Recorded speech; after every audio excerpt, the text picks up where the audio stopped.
मरना है ना, और सब चाहते हैं कि कब्र में रोशनी का इंतजाम हो जाए। तो बताओ, कब्र की रोशनी डीजे बजाने से होगी कि कुरान की तिलावत से? हाँ, कब्र की तैयारियां करें हम लोग। अंधेरा है, मिट्टी है, वहां कीड़े मकोड़े हैं, बिच्छू हैं, सांप हैं। क्या तैयारी है? अगर एक सांप घर में घुस जाए और भले ही वो पानी वाली मछैंद हो, सारे तांत्रिक ला के पड़वा के कहता इसे निकालो। घुस नहीं सकता एक बंदा भी। जिसमें मछैंद घुस जाए घर में, उसमें बंदा नहीं घुसता। कब्र तो कीड़ों का घर है, सांप बिच्छू का ठिकाना है। फिर तैयारी क्या है? सुने, कुरान की तिलावत के आदी हो जाए। ये दो बच्चे बैठे, एक बच्चा गदापुर का और दूसरा बच्चा गालिबन बाहर का। दोनों है। हाँ, मैं कच्चा वाला लगाया करो, थोड़े पैसे और लगा लिया करो यार। अब कब तक इसमें मुंह बढ़ा के बात करें? दोनों बच्चे गदापुर के। इस बात पर मैं कहता हूं सुभान अल्लाह, क्योंकि आपने चराग तले अंधेरा नहीं रहने दिया है। मदरसा भी आपका, बच्चे भी आपके ही। आज 2 फारिग हुए हैं, अल्लाह करे आने वाले दौर में 9 फारिग हो जाए। हाँ, और आप लोगों की मोहब्बत अगर कुरान से रही तो फारिग होंगे इंशाअल्लाह, है ना? तो उजाला चाहते हैं ना कब्र में, तो कुरान की तिलावत के आदी बन जाइए। क्या करना है?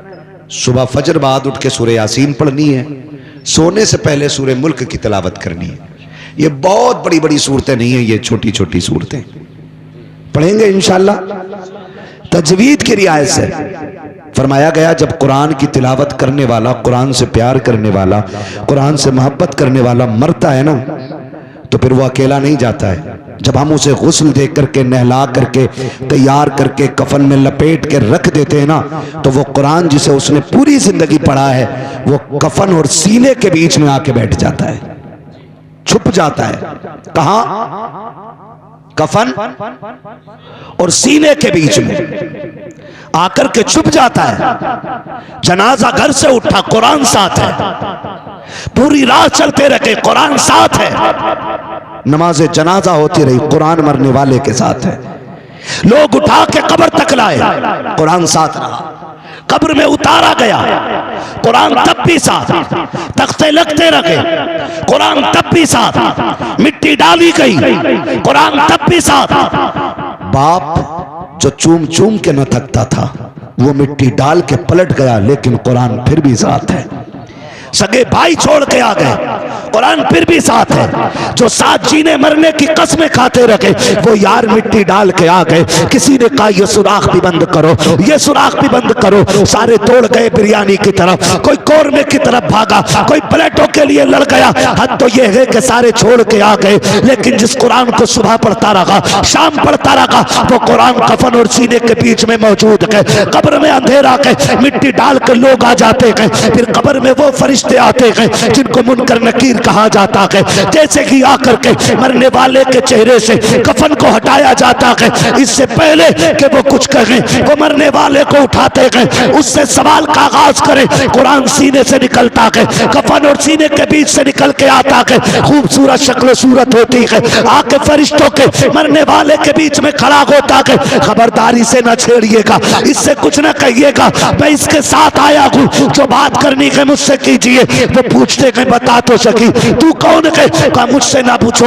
अभी ये बताओ कि जब तक तुम यहाँ हो ठहरे रहना, मैं तुमको इससे हिसाब नहीं लेने दूंगा। वो कहते हैं हमें रब ने भेजा कर, फरिश्ते कहते हैं रब ने भेजा कर। कुरान कहता ठहरो, मैं रब से बात करके आता हूँ। कुरान रब की बारगाह में जाता है, जाके कहता मालिक मैं तेरा कुरान हूँ, आज मुझसे मोहब्बत करने वाला कब्र में आ गया के तेरे फरिश्ते आ गए के, मालिक उन्हें वापस बुला ले, मेरे प्यार करने वाले को परेशान ना करें। कुरान इजाजत लेके जब वापस आता है, उससे पूछता के बता तो सकी वो जो आए थे तुझे परेशान तो नहीं किया, तुझे सताया तो नहीं? वो इनकार कर देता है। तारीख गवाह के लिखा है हदीस के अंदर कि वे फरिश्ते उसको 5 चीजें देते हैं। जन्नती बिछोना देते हैं, जन्नती तकिया देते हैं, जन्नती खिड़की खोलते हैं, जन्नती कंदील लगा देते हैं और कहते हैं नम कनो मतिल उरूस, ऐसे सो जा जैसे दुल्हन सो जाती है और सुन, परेशान ना होना, बल्कि आज मैं आया हूँ और उस वक्त तक आता रहूंगा जब तक तुझे जन्नत तक नहीं ले जाऊं। बेशक नारे तकबीर, नारे रिसालत, उलमाए अहले सुन्नत, मसलके आला हजरत अल्लामा मुफ्ती हम्माद रजा साहब किबला, हुजूर सैयद नासिर मियाँ साहब किबला, फैजाने हुजूर शाहिद मियाँ, सरजमीने गदापुर, जश्ने दस्तार बंदी, नारे तकबीर, सुबहान अल्लाह सुबहान अल्लाह। आखिरत की तैयारी करो, आखिरत की तैयारी करो, कुरान के आदी हो जाओ। जिन्हें पढ़ना नहीं आता वो देख लिया करें। क्या कर लिया करें? देख लिया करें, पाक साफ होके चूम लिया करें और ये सोच के देखा करो ये मेरे रब का कलाम है।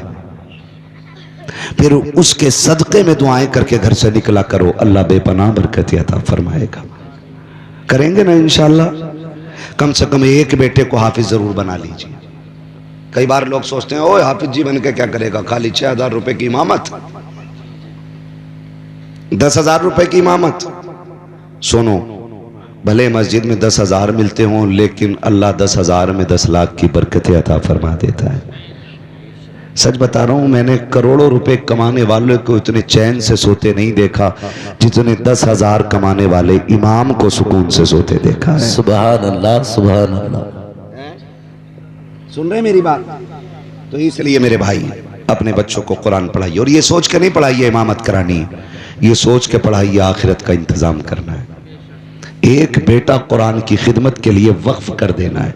जा, अब तेरी ड्यूटी यह है कि तुझे कुरान की खिदमत करनी है। कम से कम एक बच्चे को जरूर पढ़ाइए, वरना मरते टाइम सबसे बड़ी बेबसी महसूस होती है। कौन से टाइम? मरते टाइम। जब आदमी मरता है ना तो 3 चीजों की फिक्र होती है। सुनो भाई, तवज्जो है सबकी। कितनी चीजों की फिक्र होती है? सारे बोले कितनी? 3 चीजों की फिक्र होती है।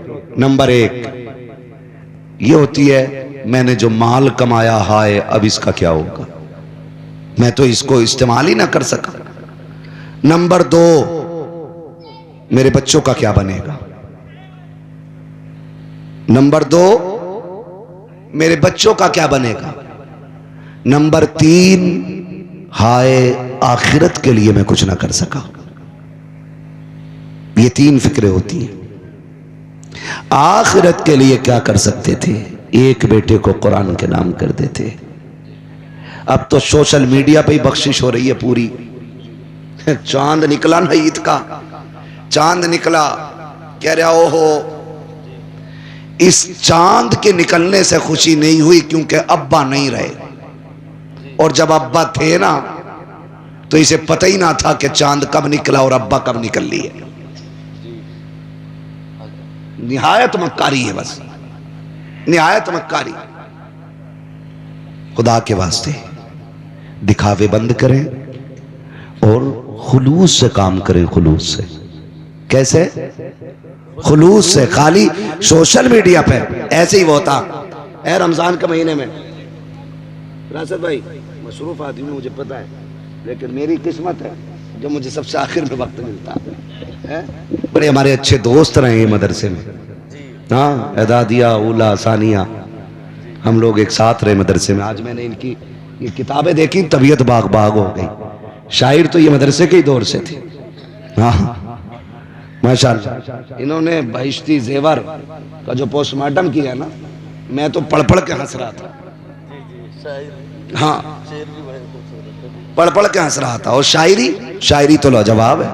गुलजारे बख्शिश और बहिश्ती जेवर का जायजा, उन्हें जरूर पढ़नी चाहिए किताब, जो देव के बंदे होते हैं।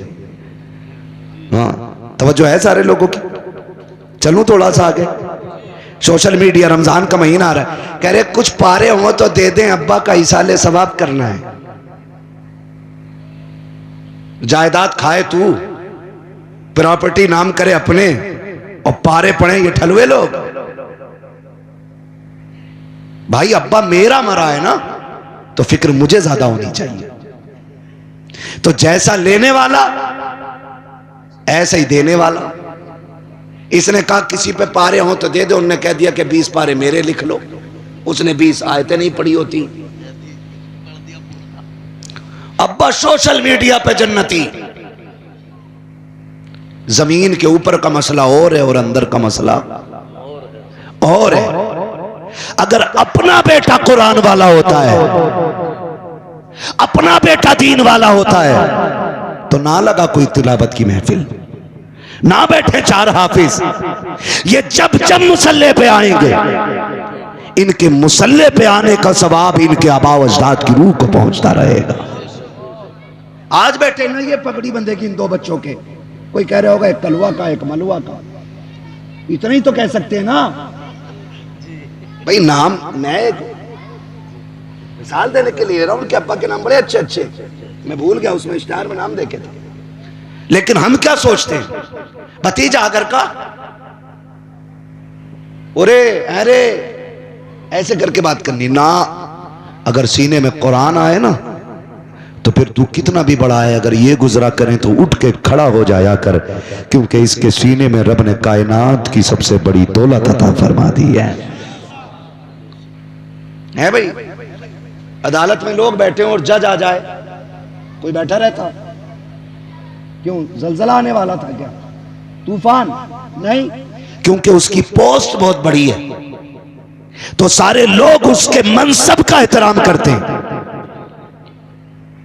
LLB, PhD, MBBS, BUMS, IS, IPS, ये सारी डिग्रियां अपनी जगह है, लेकिन कुरान का हाफिज होने की डिग्री अपनी जगह होती है। इनके एहतराम में खड़े होना चाहिए, बेशक खड़े होना चाहिए, ताकि पता चले हम कुरान से कितना प्यार कर रहे हैं। इन्हें इज्जत दिया करें, इनको एहतराम की निगाह से देखा करें। एक बेटे को कुरान पढ़ा लो, वरना ये दुनिया बड़ी बेवफा है। ये 40वें तक याद रखती है, क्योंकि चने मिल जाते हैं, कहीं 10वें तक याद रखा जाता है। हाँ 10वें तक कह रहे 1 मुट्ठी मिले थे, 2 मुट्ठी मिले थे। 2 साल के बाद भी अगर किसी मरने वाले को हमारी कौम याद करती है तो ये कह के याद करती है, हो भाई उनके जब चढ़े हुए थे ना तो जेबें भर भर के लाए थे मस्जिद में से। इससे ज्यादा कोई याद करने के लिए तैयार नहीं। तो तुम्हें क्या लगता है तुम्हारी कब्र पे ताजमहल बनेगा? मेरी कब्र के चारों तरफ लाल किले की दीवारें खड़ी होंगी? ये दुनिया बड़ी बेवफा है, इसने न किसी को याद रखा है और न ये किसी को याद रखेगी। हुए नाम वर बेनिशां कैसे कैसे, जमी खा गई आसमां कैसे कैसे। बड़े बड़े आए, बड़े बड़े आकर के चले गए। पूछो, ये डॉक्टर्स लोग हमारे सामने बैठे हैं, इनसे पूछो आप, ये आपको बताएंगे। कई बार ऐसा होता है कि पेशेंट ऐसा होता है कि लगता है कि 2 मिनट में ठीक हो जाएगा, लेकिन मर जाता। और कई बार ऐसा होता कि अरे ये बचना ही नहीं है, लेकिन वो बच जाता। वो दुनिया को बताया जाता, सुनो दवाएं बेचने वालों, तुम्हारी दवाएं अपनी जगह है, फैसले वही होने हैं जो खुदा करता है, जो खुदा करता है। एक बेटे को हाफिज जरूर बना लें, एक बेटे को कुरान जरूर दे दें, ताकि अगर मर जाओ और तुम कब्र में हो, लोग तुम्हारे जनाजे में इसलिए ना आए कि तुम बहुत अच्छे आदमी थे, ना ये सोच करके आए कि तुम्हारे जनाजे में जाके बख्शे जाएंगे। 99% लोग ये सोच के आते हैं ये हमारे अब्बा के जनाजे में गया था, इसको हमारे जनाजे में आना है, अगर हम नहीं जाएंगे तो हमारे जनाजे में कौन आएगा। ये कंडीशन आज के जनाजा पढ़ने वाले लोगों की है। खुदा की कसम ये जहनियत लेके जब लोग जनाजों में आते हैं तो समझो खुलूस कितना हो सकता है। अपने एक बेटे को कुरान दे दो, ताकि जब तुम जनाजे में लेटे हो, मुसल्ले पे तुम्हारा बेटा खड़ा हो, जब वो मुसल्ले पे आए उसको तुम्हारे जनाजे को देखते ही ख्याल आ जाए ये वो बाप है जो मजदूरी करता रहा, मुझे पढ़ाता रहा, जो लोगों की गालियां खाता रहा, मुझको पढ़ाता रहा, जिसने धक्के खाए थे लेकिन मुझे कुरान की दौलत से दूर नहीं किया था। इस ख्याल के आते कि उसकी आंखें बरस जाएंगी, वो रूह के कहेगा मालिक मैं तो इसको कमाई न खिला सका, मैं इसको इज्जत की रोटी ना दे सका, मेरे परवरदिगार अब ये कब्रिस्तान जा चुका है, मौला अपने करम से इसकी बख्शिश फरमा दे। खुदा की कसम ये रो के इतना कहेगा, वो बड़ा करीम है, आंसू टपकने में देर लगती है, उसे बख्शने में देर नहीं लगती है। बेटा रो के दिखा देगा, खुदा बख्श करके दिखा दे। नारे तकबीर, नारे रिसालत, मसलके आला हजरत, फैजाने कुरान, फैजाने कुरान, अल्लामा मुफ्ती हम्माद रजा साहब किबला, हुजूर सैयद नासिर मियाँ साहब किबला, नारे तकबीर, नारे रिसालत। माशाअल्लाह बहुत। ये आपके बेटे हैं ना, आपके बेटे। हमारा बेटा दुबई से आए तो कंबल लाता है? दुबई वाले के घर कुछ मिले ना मिले, कंबल जरूर मिलेगा। है विदेश की वीआईपी चीजें यूज करते हैं लोग घरों में, बताते हैं लल्ला ने भेजा, दुबई से आया। उड़ोगे मौलाना? ना, मौलाना को तो काट है दुबई का। बता क्यों रहा, देना दे दे, उड़ लेगा, मौलवी बैठा ही तो है ना। मगर सुने, दुबई वाला आपके नाम की मोबाइल ला देगा, लैपटॉप ला देगा, टेबलेट ला देगा, है ना, आपके लिए कंबल ला देगा, आपके लिए कपड़े ला देगा, और भी कोई चीज़ दुबई की ला के दे सकता है। लेकिन ये कुरान पढ़ने वाले जब घर जाएंगे ना, तो ये दुबई का कंबल नहीं, वहाँ का लैपटॉप नहीं, लेकिन इतना ज़रूर है, माँ बाप के लिए जन्नत का टिकट लेके जाने वाले हैं। सुभान अल्लाह, सुभान अल्लाह। जन्नत का टिकट लेके जाने वाले। ये घर जाएंगे, अब्बा को जाके देंगे, अब्बा आज मैं तेरा ख्वाब पूरा करके आ गया, मैं तेरे लिए जन्नत का टिकट लेके आ गया हूँ। हाँ, पूछो इन उलमा से, आपने सुना भी होगा, मुफ्तियान इकराम से, उलमा अहले सुन्नत से। हाँ, आपने सुना होगा कि क़यामत में, मैदान क़यामत में हुफ़ाज़ इकराम के वालिदैन को ऐसा ताज पहना जाएगा जिसकी रोशनी चांद सूरज से ज्यादा होगी। है सुबह। तो ये टिकट है, जन्नत का टिकट है। अपने बच्चों को कुरान दे दो, कोई गारंटी नहीं है। हाँ, MBBS एक गोली के अलावा कुछ नहीं दे सकता है, आखिरी टाइम बोतल ही लगा देगा, लेकिन वो भी कब्र के ऊपर, कब्र के अंदर के लिए कोई ठंडक नहीं। ठंडक वही देगा जिस बेटे को हमने तमाम डिग्रियों के साथ कुरान भी दिया होगा।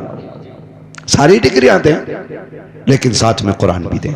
पढ़ाएंगे बच्चों को इंशाल्लाह, पढ़ाएंगे इंशाल्लाह, वादा करते हैं इंशाल्लाह। और ये जो इख्तलाफात है ना, भाई भाई का दुश्मन बन गया है। बीघे भर, बीसे भर पे एक दुकान को लेके, एक मकान को लेके निकलो, इससे निकलो। आज हम कहाँ खड़े हैं, दुनिया मिटाने पे लगी है। इजराइल जैसा मरदूद मुल्क मुसलमानों के पीछे हाथ धो के पड़ गया है, लेकिन हमें इन यहूदियों की औकात मालूम है। ऐसा पटका था खैबर में अली ने कि आज तक मुसलमानों के बच्चों से इनकी रूह कांपा करती है। हाँ, मुसलमानों के बच्चे से। अभी फिलिस्तीन के एक बच्चे को, 18 महीने का बच्चा, बाप के साथ मार्केट गोद में गया था, बाप को भी पकड़ा इजराइलियों ने। लोग इनको इंसान कहते हैं, मेरी समझ में बात नहीं आती, और फिर कहते हैं हम अमन पसंद है। हम तो ये मानते हैं जो आतंकवादियों के साथ होता वो भी आतंकवादी होता है, सीधी सी बात है। हाँ, है तवज्जो सारे लोगों की। पकड़ा बाप को, और बाप को जहनी तकलीफ देने के लिए 18 महीने के बच्चे को सिगरेट से जलाया जाता, सिगरेट से।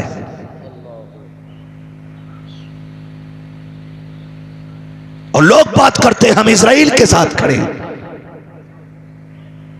अरे जहां बच्चों को भी जुल्म का निशाना बनाया जाता हो, उसके साथ हमदर्दी करना यह किसी आतंकवाद से कम नहीं। हमारा इस्लाम इतना खूबसूरत मजहब है कि वुजू में भी हद से ज्यादा पानी बहाने की इजाजत नहीं देता। तो जो मजहब जरूरत से ज्यादा पानी बहाने की इजाजत नहीं देता, वो बेगुनाह का खून बहाने की इजाजत कैसे दे सकता है?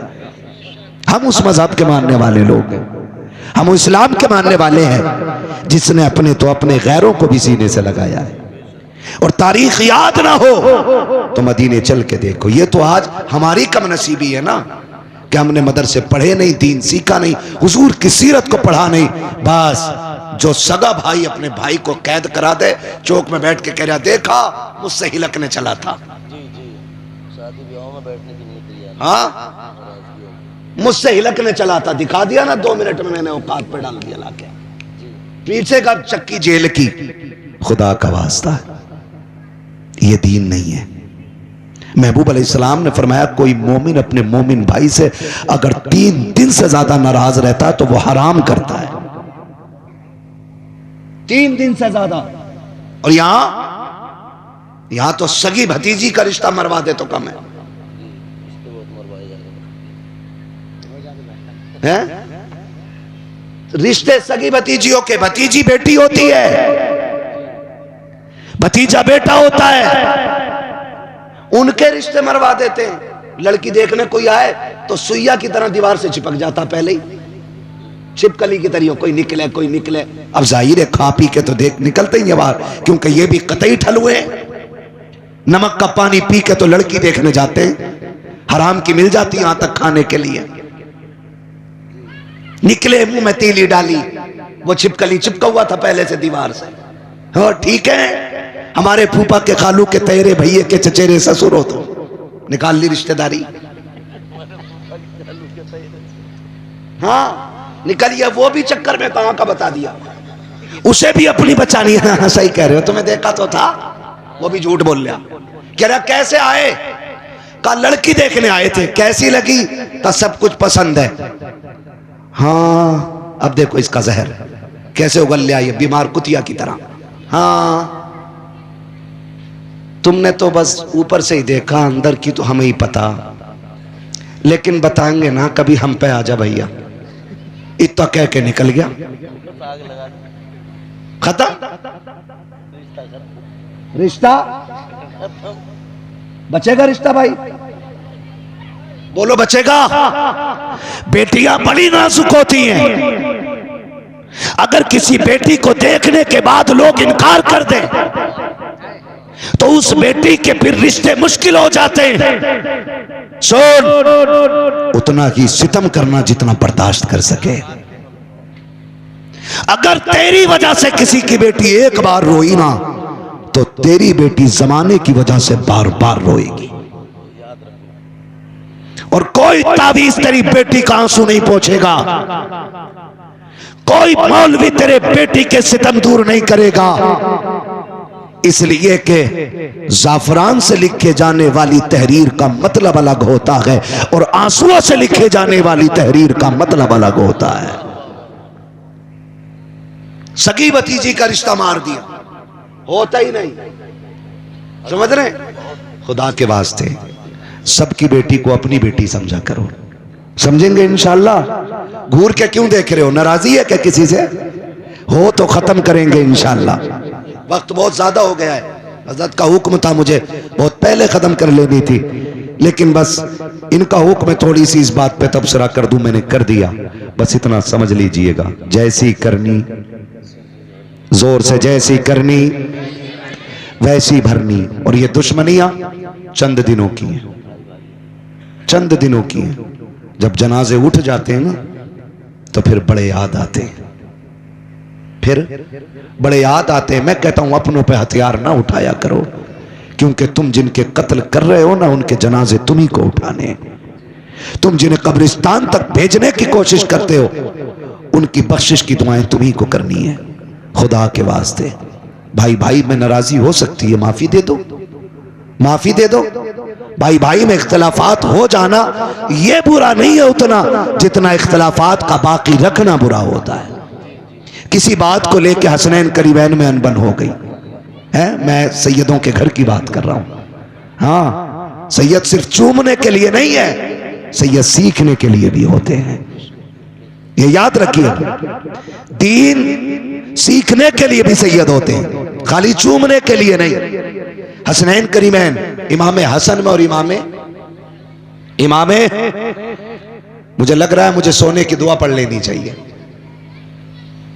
इमामे हसन और इमामे, सारे बोलो, इमामे हुसैन, दोनों भाइयों में किसी बात को लेकर अनबन हो गई, नाराजगी हो गई। तीसरा दिन आ गया, ज़ोहर पढ़ते घर आ जाते हैं, असर पढ़ते घर आ जाते हैं, मगरिब पढ़ते घर आ जाते हैं, एक दूसरे से बोलता ही कोई नहीं। जैसे ही तीसरा दिन आया, शाम होने वाली है, 3 दिन पूरे होने वाले, 3 दिन के बाद मुस्तफा का फरमान जारी है। जैसे ही तीसरा दिन आया, इमामे हसन को इमामे हुसैन जो कि छोटे छोटे कौन है, हसन के हुसैन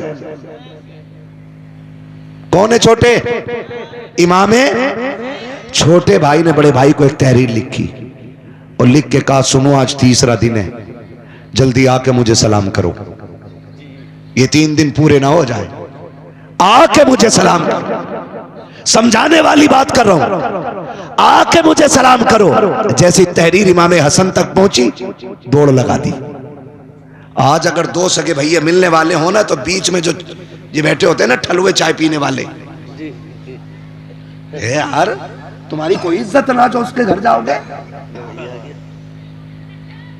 भाई को भाई से लड़ाने वाले हरामखोर, इनकी जहन्नम में बड़ी सख्त करके मजम्मत मचनी है। सबके अच्छे बने फिरते हैं, चाय भी पिएगा और भाई को भाई से लड़ाएगा। कह रहे अरे यार तुम जाओगे, पूरे गांव में कितनी इज्जत है, उसे बुलाओ। इज्जत, इसे इज्जत का भी नहीं पता है। और हम सोचते हैं बड़ा हमदर्द है भाई, चाय पी के कितना अच्छा मशवरा, एक चाय और दो, फिर और जहर उगलता है। ऐसे लोगों से होशियार हो जाओ, खुदा की कसम एक नहीं पूरी जिंदगी तुम्हारे साथ हराम की चाय पे बैठ के गुजारने वाला उतना अच्छा नहीं हो सकता है जितना तुम्हारे लिए तुम्हारा सगा भाई अच्छा हो सकता है। इमाम हसन तक तहरीर पहुंची है, दौड़ लग गई है, आके हुसैन को सलाम किया है, सलाम करके दोनों बैठ गए, बात करने लगे। इमाम हसन ने कहा था हुसैन छोटे तुम थे, बड़ा मैं था, आना तुम्हें चाहिए था, मुझे क्यों बुलाया?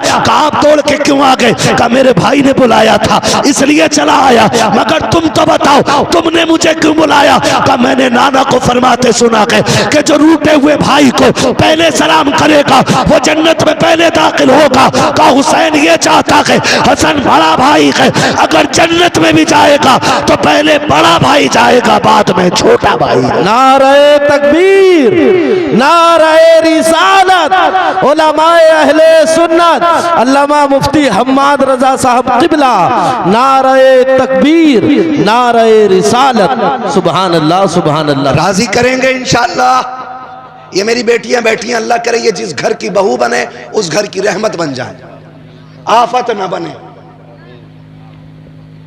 ये जो शोशा छोड़ती हैं, सुनो जी अपने भैयों से रखोगे तो हमें ना रखोगे। कतई कर्री वाली धमकी, ठोर तो मुर्गा बन जा आदमी सुनते ही। ना ना तुम मत रूठियो, तुम तो हुजूर हो, तुम तो हाकिम हो हमारी। बेटी मेहरबानी कर, तुझे अपने बाप के बेटे प्यारे लगते हैं तो अपने ससुर के बेटे प्यारे क्यों नहीं लगते? है ना? मेहरबानी करो, शोहरों को उनके भाइयों के खिलाफ न करो।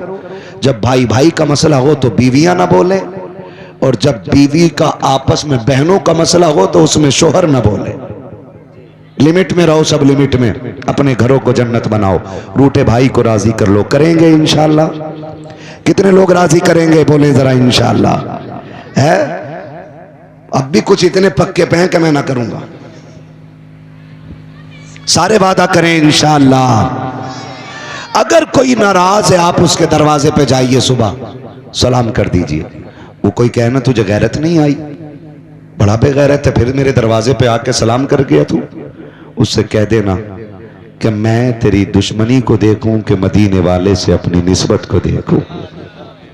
मेरे हुजूर ने कहा जो रूठे को पहले मना लेगा खुदा उसे पहले जन्नत में दाखिल करेगा। का इतनी सस्ती जन्नत है तो क्यों छोड़ूं? बरेली से आवाज आती है वो तो निहाया सस्ता सौदा बेच रहे हैं जन्नत का, हम मुफलिस क्या मोल चुकाएं, अपना हाथ ही खाली है। रिश्तों में वफा करें, मोहब्बत करें।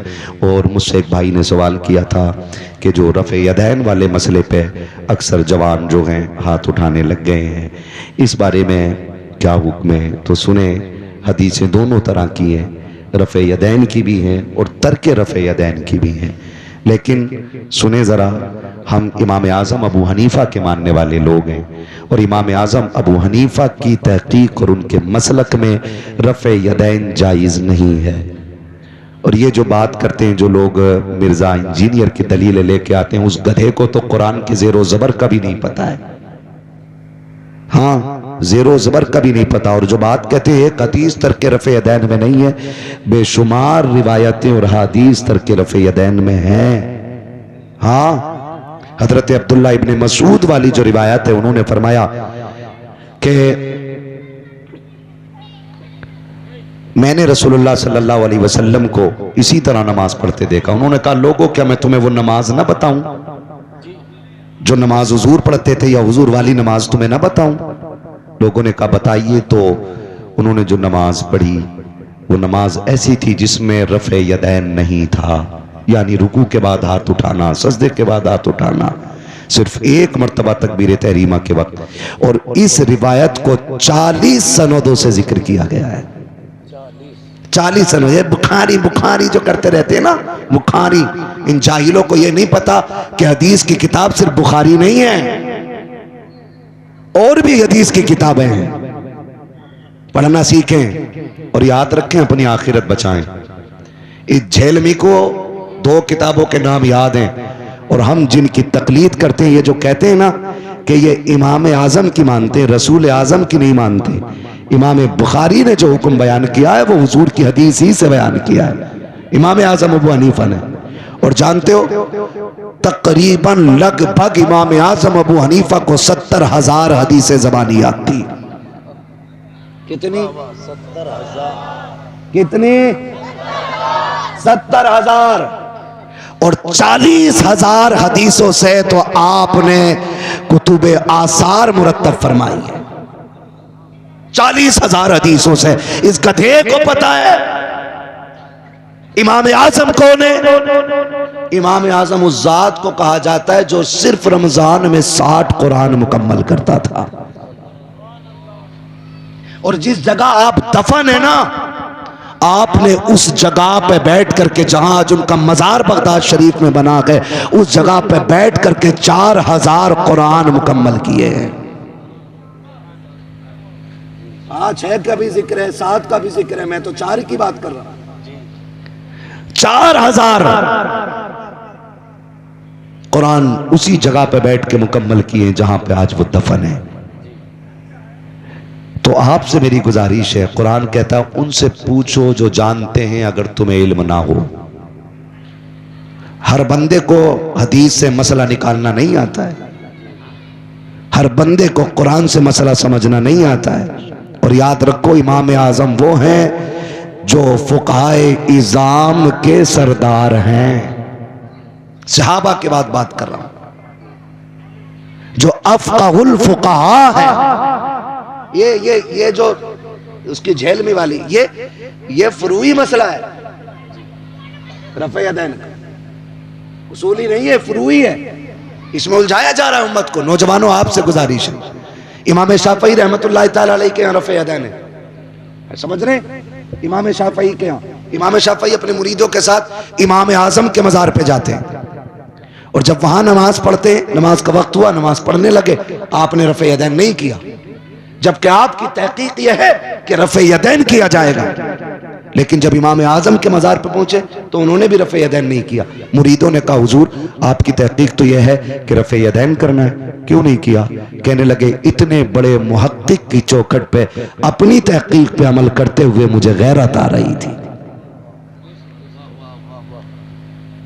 तो इसलिए आपसे गुजारिश है, अल्लाह ने हमें आपको सुन्नी बनाया है, बोले सुभान अल्लाह, जोर से। सुन्नी बनाया है ना, कादरी बनाया है, रज़वी बनाया है, और साथ ही हमें और आपको हनफी बनाया है। हाँ, इमाम आजम अबू हनीफा हमारे मजहब के इमाम है, मजहबन हनफी हैं हम, ठीक है ना? समझ गए?